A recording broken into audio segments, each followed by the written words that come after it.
अथ चतुर्थः कैवल्यपादः।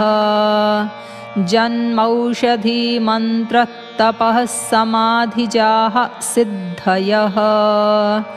जात्यान्तरपरिणामः प्रकृत्या पुरात्।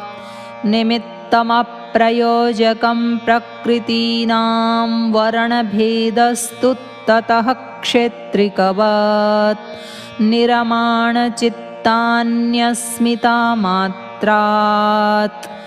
प्रवृत्तिभेदे प्रयोजकं चित्तमेकम् अनेकेषां।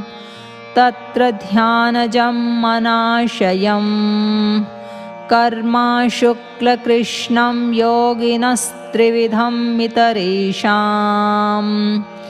ततस्तद्विपाकानुगुणानामेवाभिव्यक्तिर्वासनानां। जातिदेशकालव्यवहितानामप्यानन्तर्यं स्मृतिसंस्कारयोरेकरूपत्वात्। तासामनादित्वं चाशिशो नित्यत्वात्। हेतुफलाश्रयालम्बनैः सङ्गृहीतत्वादोषामभावे तदभावः। अतीतानागतं स्वरूपतोऽस्त्यध्वभेदाद्धर्माणां। ते व्यक्तसूक्ष्मा गुणात्मनः। परिणामैकत्वाद्वस्तुतत्त्वम्। वस्तुसाम्ये चित्तभेदात् तयोर्विभक्तः पन्थाः। न चैकचित्ततन्त्रं वस्तु तदप्रमाणकं तदा किं स्यात्। तदुप्रागापेक्षित्वाच्चित्तस्य वस्तु ज्ञाताज्ञातम्। सदा ज्ञाताश्चित्तवृत्तयस्तत्प्रभोः पुरुषस्यापरिणामित्वात्।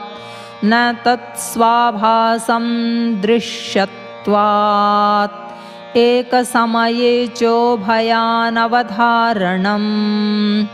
चित्तान्तरदृश्ये बुद्धिबुद्धेरतिप्रसङ्गः स्मृतिसङ्करश्च। चितेरप्रतिसङ्क्रमायास्तदाकारापत्तौ स्वबुद्धिसंवेदनम्। दृष्टिदृश्ययोपरक्तं चित्तं सर्वार्थम्। तदसङ्ख्येयवासनाभिश्चित्रमपि परार्थं संहत्यकारित्वात्। विशेषदर्शिन आत्मभावभावना विनिवृत्तिः। तदा विवेकनिम्नं कैवल्यप्राग्भारं चित्तम्। तच्छित्रेषु प्रत्यान्तराणि संस्कारेभ्यः। हानमीषां क्लेशवदुक्तम्। प्रसङ्ख्यानेऽप्यकुसीदस्य सर्वथा विवेकख्यातेर्धर्ममेघः समाधिः।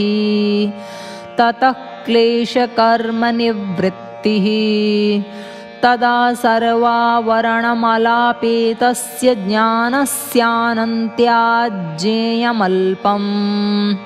ततः कृतार्थानां परिणामक्रमः समाप्तिर्गुणानां। क्षणप्रतियोगी परिणामापरान्तनिरग्राह्यः क्रमः। पुरुषार्थशून्यानां गुणानां प्रतिप्रसवः कैवल्यं स्वरूपप्रतिष्ठावाचिति शक्तिः।